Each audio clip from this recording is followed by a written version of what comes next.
Oh, you're here. Good. I've got another betrayal story for you. Sit down. They told me marriage was about trust. But the night my wife asked for space, I realized trust can also be a knife in your back. My name's Michael. I'm 33, living in Chicago, and I built my life on being reliable. When I met Emily, she was the opposite. Firecracker personality. Quick wit, the kind of woman who could walk into a crowded bar and make the whole room turn its head. Where I was calm, she was restless. Where I calculated, she leapt. And I loved it. I loved the way she challenged me, the way she forced me out of my routines. She made me feel alive, and for a long time, I convinced myself we'd balance each other perfectly. Our marriage started the way every fairy tale pretended it will. Spontaneous road trips, late night talks over pizza, laughter that came easy. But underneath that sparkle was a current I ignored. Emily needed constant attention, constant reassurance. If I wasn't watching her, texting her, planning the next thing to keep her entertained, she would sulk. And still, I told myself this was what love was: sacrifice, effort, giving until you ran dry. Then one evening, everything changed. I remember the flicker of candlelight in our living room, the way Emily sat on the edge of the couch with her shoulders hunched forward. Her mascara was already smudged before she spoke, and for a split second, I thought someone had died. She looked up at me with wide eyes and whispered, "Michael, I need space." My chest tightened. "What do you mean? Space? Not divorce," she rushed to add, shaking her head. "Don't think that. I feel suffocated. I need time to figure myself out. Time to breathe. Please, it's not you, it's me." Her voice cracked, but the words landed like hammers. Suffocated. Figure myself out. I tried to process it, tried to reason with her. We had a good life, didn't we? A stable home, no major fights, plans for the future. But Emily's tears poured down like floodgates, and I panicked. Instead of pushing back, I reached for her hand and said, "Okay, if you need space, I'll give it to you." Even as the words left my mouth, part of me knew it was a mistake.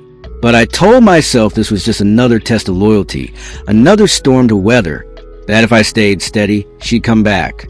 The next days blurred into hollow routines. Emily packed a few bags, kissed me softly at the door, and promised, "This isn't the end." And like a fool, I believed her. And maybe that's why I didn't see the knife in her hands until it was already buried in my back. The first night without Emily, the apartment felt like a stranger's place. The fridge hummed too loudly. The clock ticked like a metronome, and every creak of the floorboards made me turn my head as if she were still there. I told myself the silence was good for her, that this was part of her healing. But deep down, it felt like abandonment wrapped in a prettier word. I threw myself into work. My team was knee-deep in a system migration, so 12-hour days blurred into 16. I stayed late at the office, staring at lines of code and endless project schedules until my eyes burned. At night, I went to the gym, pushing weight after weight until my arms shook. Anything to avoid coming home to that empty bed. Still, reality crept in where distraction couldn't block it. The bills started piling up. Rent, utilities, and car insurance. Emily had always been erratic with money, but she'd at least contributed. Now it was just me. I covered it all, telling myself it was temporary, that she'd be back soon to split the load again. My mom, Karen, wasn't buying it. One Sunday afternoon, she dropped by with a casserole like she had when I was a kid. We sat at the kitchen table, and she gave me that look only mothers can, half concern, half warning. "Michael," she said gently, "you need to think about what she's really doing. Women don't ask for space when they're in love. They talk, they argue, they fight for it. This sounds like an excuse." I forced a smile. "Mom, you don't understand Emily. She's just figuring herself out. She promised me it wasn't the end." Her lips pressed into a line. "I hope you're right, but I've seen this before. Space usually means someone else is already filling it." The words cut sharper than she intended. I brushed them off, but they lingered like a splinter under my skin. Ryan, my younger brother, was even less subtle. He called me late one night, his voice heavy with frustration. "Mike, she's playing you," he said flatly. I don't care how long you've been together. If she wanted to fix things, she'd be here, not hiding behind some "I need space" crap. I clenched my jaw. You don't know her like I do. No, he shot back, but I know you. You're the guy who bends until you break. And she knows it. I hung up before he could keep going. The truth was, I needed to believe Emily. If I admitted they were right, I'd have to face the possibility that I was the fool everyone thought I was. But even loyalty has cracks, and mine started widening when I paid closer attention. Emily called less and less. When she did, her voice was vague, hurried. "I'm with family right now. I'll call you later." Later never came. Once, she said she was staying with her sister, but when I texted to check in, hours went by with no reply. Then a single message: "Phone died. Everything's fine." Another night, I tried calling after work, and the call went straight to voicemail. No explanation, no apology, just silence. I told myself I was paranoid, that she was stressed, tired, or overwhelmed. But late at night, lying in bed staring at the ceiling, the doubt crept in. If she needed space to breathe, why did it feel like she was holding her breath every time she spoke to me? One evening, I caught myself sitting on the couch with the TV on mute, staring at the door, waiting for her to walk in. My own life felt suspended, like I wasn't living, just waiting. I hated that version of myself. The man who defended her while my family questioned me. The man who explained away every missed call, every vague excuse. But I didn't stop. I couldn't, because admitting what my gut was already screaming would mean my marriage, the life I thought I had, was nothing but a lie. So I covered the bills. I smiled when coworkers asked how Emily was. I lied through my teeth to my mom and brother, swearing everything was fine. But the silence in that apartment told me otherwise. And as much as I wanted to believe her, the cracks in my loyalty were spreading. Weeks slid by, each one slower than the last. The silence in my apartment had almost become normal, like white noise I couldn't escape. I kept telling myself Emily just needed more time, more air, more space. But the excuses were wearing thin, and my gut gnawed at me every night I lay my head down. Then came the night I couldn't ignore. It was past 10, the streets slick with rain, as I drove home from the office. My tie hung loose, my eyes burned from staring at a screen all day, and all I wanted was a hot shower in bed. But as I turned onto a familiar block, I caught sight of a car that made my chest seize. Emily's. Silver sedan, dent in the rear bumper, the same little air freshener dangling from the rearview mirror, parked right in front of a house I knew better than most. Mark's house. For a moment, I thought my eyes were playing tricks on me. Maybe she'd borrowed a friend's place nearby. Maybe she was dropping something off. But no matter how many lies I tried to feed myself, the truth pushed harder, because Mark wasn't just some acquaintance. He was my best friend, my college roommate, the guy who stood beside me as my best man at the wedding. He'd cheered when Emily walked down the aisle, hugged me like a brother afterward, and now her car was in front of his house. I slowed, heart hammering, and parked a few houses down. My palms were sweating as I cut the engine and sat there in the darkness, staring at that car like it was a crime scene. Finally, I stepped out. Every part of me wanted to leave, to turn the wheel and drive away, to keep pretending, but my legs moved on their own. Quietly, I walked down the block, rain tapping against my jacket.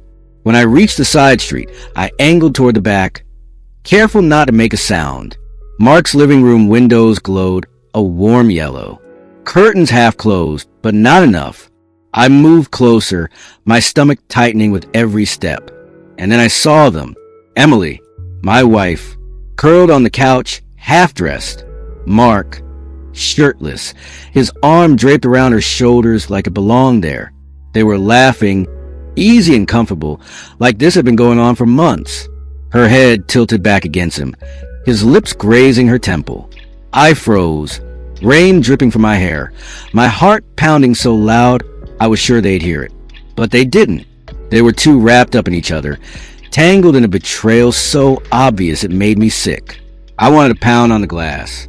To storm in and rip him away from her, demand answers, demand justice. But I didn't move.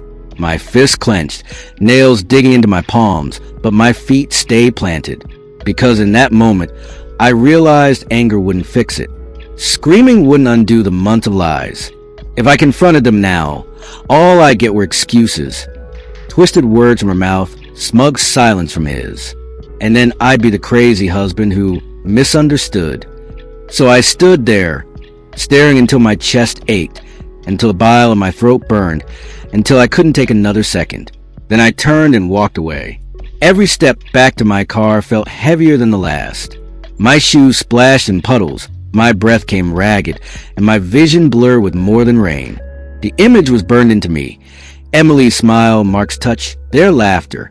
My wife, my best friend, the two people who were supposed to have my back, entwined in the cruelest joke of all. I climbed into my car, slammed the door shut, and gripped the wheel until my knuckles went white. But I didn't scream. I didn't cry. I just sat there in silence. The kind of silence that doesn't just fill a room. It fills your soul. That night, something in me broke. But something else began to form in the cracks. I drove home slowly, headlights reflecting off the wet streets, my mind looping the same thought over and over. They weren't just filling her space. They were filling each other. And I'd been left to rot in the emptiness they created.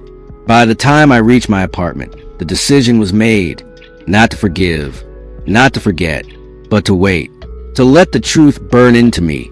To feed on the rage until it became something sharper, something cleaner.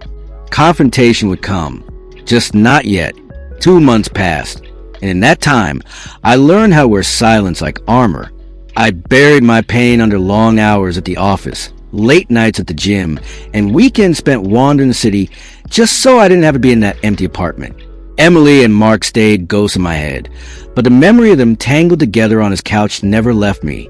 It replayed in loops, each one harder to swallow. Still, I said nothing. I let her absence speak louder than my accusations. Then, out of nowhere, she came back.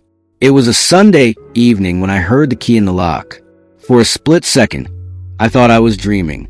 The door creaked open, and Emily walked in like she just stepped out for groceries. She looked radiant. Hair done, cheeks flushed, eyes sparkling as though the last 2 months had been some sort of retreat.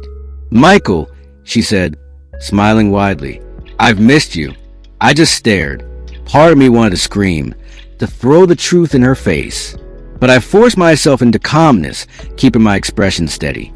She unpacked a small bag, humming as she moved through the apartment. "I've been doing a lot of thinking," she said casually, as if we hadn't been strangers for weeks. I realized I just needed some time to find myself again. But I'm back now. We can move forward. I nodded slightly, the silence stretching between us. She mistook it for acceptance. That night, she cooked dinner, pasta, her specialty. We sat across from each other at the table like a normal couple. But nothing about it felt normal. Her smile was too practiced, her laughter too light.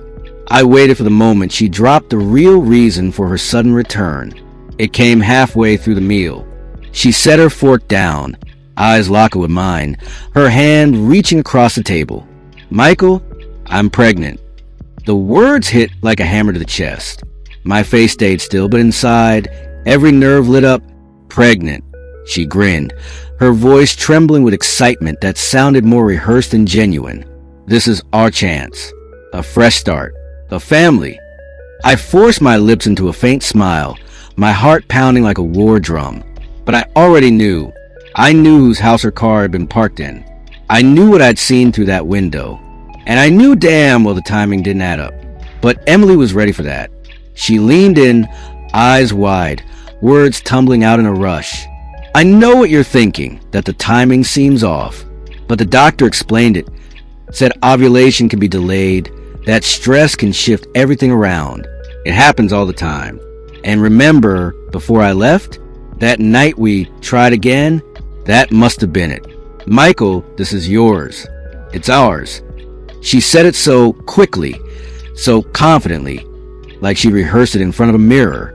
I nodded, letting her think the excuse landed. Inside, though, I was already filing away as another lie. She could spin stories about doctors and stress all she wanted, but I knew the truth. Still, she pressed on, filling the silence I gave her. Think about it. Baby names and nursery. We can repaint the spare room, maybe pale yellow or green. My mom will be so thrilled. Your mom too. This is what we needed. Michael, this is what will fix us. I let her speak, nodding occasionally, careful not to reveal the storm inside me. Each word out of her mouth was another layer of the lie she was wrapping around herself, and she was desperate for me to believe it. Don't you see? She whispered, squeezing my hand. This is fate.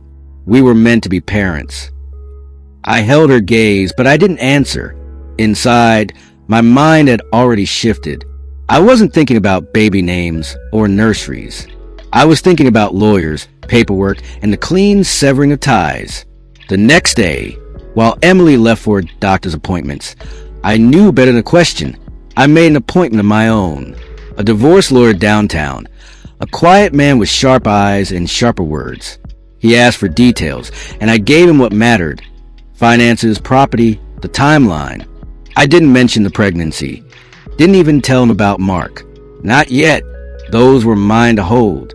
He slid papers across the desk, outlined the steps, and for the first time in months, I felt control settle back into my bones. I signed where he told me, the ink sinking into the page like a promise. That night, Emily curled against me on the couch, chattering about baby showers and family holidays. She painted a future where everything was fixed, where betrayal was erased by a crib and a stroller. I nodded at the right moments, even kissed her forehead when she leaned in. But under that calm surface, I was miles away. My silence wasn't surrender anymore. It was preparation, because I knew the truth. And soon, she would too. Emily grew bolder with every passing day. The more I stayed silent, the more she mistook it for surrender. She strutted to the apartment like she owned not just the space, but me. She'd toss her shoes into the corner, drop her bags on the table, and look at me expectantly as if my job was to clean up the wreckage. And I played my part. Quiet, steady, boring Michael. The man who bent until he broke. Only this time, the bending wasn't weakness. It was strategy. While Emily filled the air with baby talk and half-baked promises, I was building something else. I quietly collected financial records, copied bank statements, and even pulled up the shared accounts where her grocery runs didn't add up. I scrolled through old texts, screenshots of her excuses stacked neatly into folders on my computer. I filed everything away, brick by brick, into a wall she wouldn't be able to climb over when the moment came. The lawyer guided me through it with calm precision. Stay quiet, stay steady, build your case, and when the time comes, deliver it clean. So I did. Meanwhile, Emily kept digging the hole deeper with her arrogance. She'd call me clingy if I asked where she'd been all day. If I didn't, she'd smirk and call me boring. It was her favorite word lately, dripping from her lips like poison disguised as a joke. And every time she said it, I felt the old anger rise, but I swallowed it back down, letting silence sharpen into a blade she didn't see coming. The turning point came at a family barbecue. My parents had invited us over, hopeful as always that Emily's phase was over and we were back on track. Ryan was there too, eyeing Emily like she was a wolf in sheep's clothing. We gathered around the grill, drinks in hand, when Emily, never one to miss an audience, decided to perform. She laughed loudly, placing a hand on her stomach as though to draw attention to the pregnancy, and said, "Michael never gives me room to breathe. He hovers, he smothers. That's why I needed space in the first place." The words hit like a gunshot. For a moment, the laughter around us froze. My mom's smile faltered, and Ryan's beer stopped halfway at his mouth. Even my father shifted uncomfortably in his chair. Emily grinned, expecting chuckles, but what she got was silence broken only by an awkward cough. I didn't flinch. I didn't defend myself. I didn't make excuses for her cruelty the way I once had. I just looked at her, calm and still. My silence pressed down on the table heavier than any argument could. For the first time, I saw her mask slip. Just a flicker, but it was there. Unease, confusion. She wasn't used to me not playing my part, not brushing her barbed aside. She moved on quickly, babbling about baby names and nursery colors. But I caught the nervous glance she threw my way. That night, back at the apartment, she leaned into me on the couch, her voice dripping with fake warmth. "They're so excited for us, we should tell everyone officially next week." I nodded, silent, my eyes on the TV. She shifted uncomfortably. For once, I wasn't the one under her spell. She was under mine, though she didn't know it yet. The moment came a week later. A quiet evening. Dinner plates on the table, her fork tapping against the edge as she chattered about baby showers, paint samples, how she wanted the crib by the window. She was glowing with the thrill of her performance. Convinced she'd pull me back into her orbit, that's when I reached into my briefcase, pulled out the neatly stacked papers, and slid them across the table. Her smile faltered. "What's this?" I met her eyes, steady and calm. "Divorce." Her mouth opened, but no sound came. She blinked, laughed nervously. "Michael, stop. Don't joke like that." I didn't move. "I'm not joking." She picked up the first page, scanning it quickly, the color draining from her face. "Why?" I don't understand." I leaned back in my chair, folding my arms. "Because I saw you, Emily, at Mark's house, on his couch, half-dressed, laughing like none of this mattered. Don't insult me by pretending it didn't happen." The silence that followed was deafening. Her lips trembled. Her eyes darted back and forth as though searching for a lie strong enough to save her. Nothing came. Finally, she whispered, "Michael, please." "No." My voice was sharper now, the calm cutting through her plea. "I've defended you to everyone. I've covered for you, paid for you, believed every excuse." Her hands shook as she held the stack. The weight of her empire lies collapsing all at once. The smirk she'd worn for months was gone, replaced by something raw. Fear. "You've been distant for months. You pushed me away. You don't even know what you saw." But I just sat there, calm and still. My silence hit harder than shouting ever could. Finally, I stood, leaned forward, and said one sentence that ended every excuse. "I know what I saw, Emily, and I'm done." I left her sitting at the table, divorce papers trembling in her hands, the lies she'd stacked for months collapsing around her. That was the last time I spoke to her under the same roof. In the weeks that followed, the unraveling was almost too easy to watch. Mark disappeared first. He moved out of his place, changed his number, and ignored her calls. The man who'd been so eager to fill my wife's space vanished the second the reality of a child and responsibility showed up. He was never going to be her partner. He'd been her escape, and now he was gone. I heard it all through the grapevine. Ryan called me one night, half laughing, half angry. She's been blowing up everyone's phone trying to find him. Guy won't answer. Guess loyalty wasn't part of his game plan. My mom, Karen, caught wind through neighbors who'd seen Emily moving around alone, carrying groceries by herself. No smile, no sparkle. She'd lost the financial cushion I'd provided, lost the thrill of her secret affair, and what she was left with was the raw truth. Her world was cracking. And her reputation? That crumbled too. The same friend she bragged to now whispered behind her back. Everyone had seen how fast she tried to flaunt her space, and then how quickly she crawled back when the walls caved in. Meanwhile, I stayed quiet. I didn't gloat, didn't explain, didn't justify. I just kept moving forward. Work, family. My own life was rebuilt one quiet, steady step at a time. Then came the night she showed up at my parents' house. It was late, around 9 p.m., when I heard the knock. Mom opened the door first, and her gasp carried through the hallway. I walked in to see Emily standing on the porch, hair messy, eyes swollen from crying, clutching her stomach as if the bump itself could win her sympathy. "Michael, please," she choked out before I even spoke.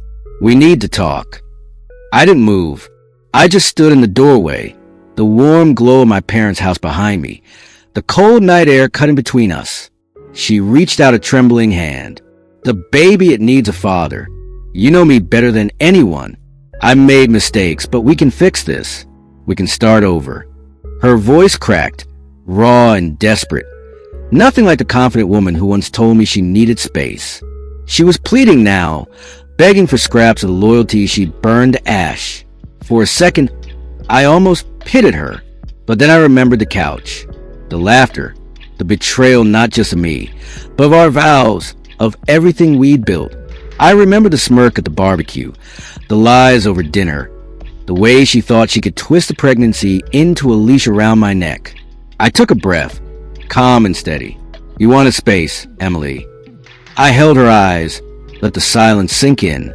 Now you have it. Her lips trembled. Michael, don't, please. But I didn't let her finish. I closed the door, slow and deliberate, until her figure disappeared behind the wood. Her muffled sobs lingered for a moment, then faded into the night. On the other side of the door, my mom stood beside me, eyes full of sympathy, but also relief. Ryan clapped a hand on my shoulder. No words were needed. For the first time in months, maybe years, I felt free. Emily wanted space. She filled it with betrayal. And in the end, I gave her all the space in the world. What about you? If your partner asked for space and you found out your best friend was the one filling it, what would you do? Do you think Michael was right to stay silent until the perfect moment? Drop your take in the comments. And if you're into more betrayal stories like this, hit subscribe and stick around.